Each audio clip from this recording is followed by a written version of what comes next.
좋아요, 구독! 조금 전에 나온 이 따끈따끈한 미국의 12월 CPI에 대한 전격 해부부터 해보도록 하겠습니다. 조금 전에도 형 마스터님께서 이 시장 영향력은 크지 않을 것으로 보인다 말씀을 해주셨거든요. 네. 그 이유 부탁드릴게요. 지금 일단은 매크로 환경에 대한 부분이 이제 최종금리에 대한 부분하고 좀 포커스가 많이 나뉜 상황이거든요. 네. 사실 계속 나오는 내용이 여러분들이 지금 CPI를 보는 이유 자체가 결국 금리는 앞으로 더 추가적으로 오를 것이냐 아니냐 이걸 확인하기 위함이거든요. 그렇죠. 근데 지금 전체적으로 어떤 가이드 자체가 그 5.5%로 좀 마무리가 거의 되어가고 있는 분위기예요. 네. 사실상.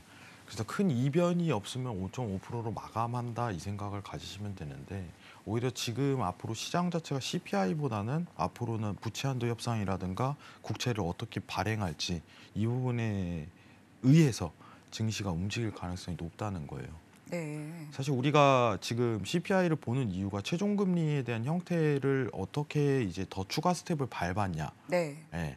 우리가 이제 CPI를 본 게 한 1년 됐죠. 최근에 좀 그렇죠. 집중해서 본 게. 그 네. 금리 때문에 본 거거든요. 사실.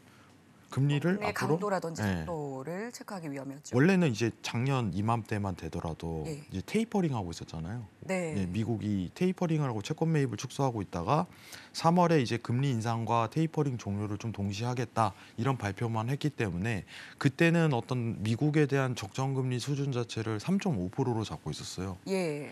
그렇기 때문에 증시가 그 당시에 1월부터 이제 하락세로 랠리가 들어갔는데 이제 최종 금리가 좀 나와버리고 하는데 물가가 너무 치솟다 보니까 이제 연준은 계속적으로 추가 스텝이라는 걸 밟았거든요. 우리 3.5% 아니야. 더 이상 갈 수 있어? 더 나아갈 거야. 이것 때문에 이제 CPI를 그때부터 굉장히 집중하기 시작했어요. 왜냐하면 물가가 높게 나오면은 그만큼 최종 금리 형태가 굉장히 높게 나오기 때문에 그 부분으로 나왔을 가능성, 그 부분으로 우리가 CPI에 집중을 하기 시작했거든요. 근데 여러분들 단순하게 생각을 해봅시다. 언제까지 CPI 볼 거예요? 저는 이 얘기를 해드리고 싶어요. 언제까지 보실 거예요? 지금 어디에서도 이제 내일도 언론에서 도배를 하겠죠. 미국 CPI가 어떻게 발표가 돼서 증시가 어떻게 됐습니다. 예. 그래서 결국은 이제 끼워 맞추기가 굉장히 들어갈 거예요. 근데 저는 그 얘기를 하는 거예요. 지금 시기성상, 지금 시기상 CPI 언제까지 보실 거예요? 라고 얘기를 했을 때 최종 금리가 어느 정도 가이드가 세워질 때까지요 라고 제가 항상 얘기를 했었거든요. 지금 거의 가이드가 나왔어요. 상황이.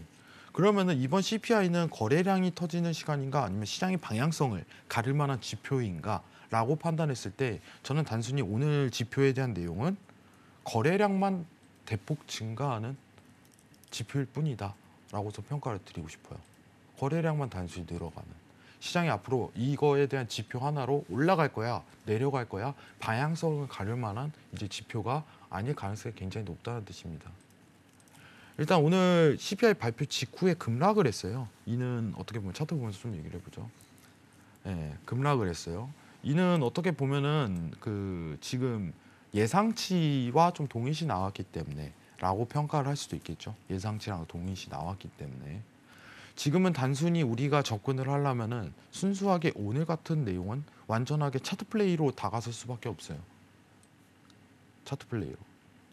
이전에는 물가가 올라갔으면 저는 그 얘기를 했거든요. 물가가 올라갔으면 여러분들 물가가 올라갔기 때문에 오늘 하루는 매도만 보셔야 됩니다.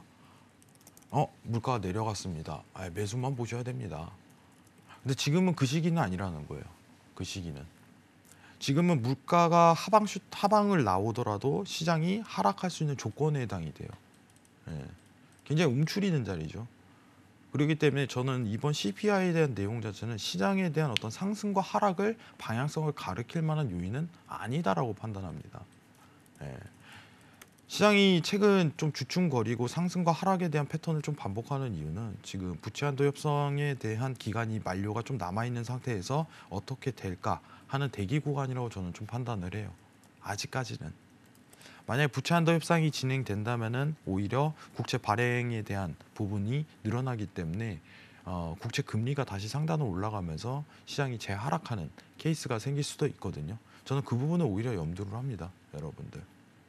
그렇기 때문에 오늘 CPI에 대한 내용으로 오늘 야 오를 거야 떨어질 거야 이거보다는 오늘 단순히 이제 단타 트레이딩에 대한 T차트 구분 정도만 해당이 되는 지표로밖에 저는 안 보고 있어요. 여러분이 이것만 잘 해석하시면 되고 차트에 대한 내용은 좀 이따 제가 나스닥 차트 보면서 자세하게 설명을 드리도록 할게요. 자, 일단은 차트가 급락을 했고 다시 회귀를 했습니다. 지금 상황이. 크게 의미가 없고 방향성을 가를 만한 지표는 아니다라고 판단하시는 게 오히려 좋아요. 지금 상황에서. 지금 시장이 어떤 차트 추이 자체가 굉장히 안정세에 들어가야 되거든요. 일단은 트레이딩 하시는 분들은 조금만 대기하시고 차트 추이가 잡히는 구간이 포인트가 나오면은 그때 이제 트레이딩 하셔도 되니까 좀 웨이팅 하시는 시간을 가지셨으면 좋겠어요. 이상입니다. 좋아요, 구독!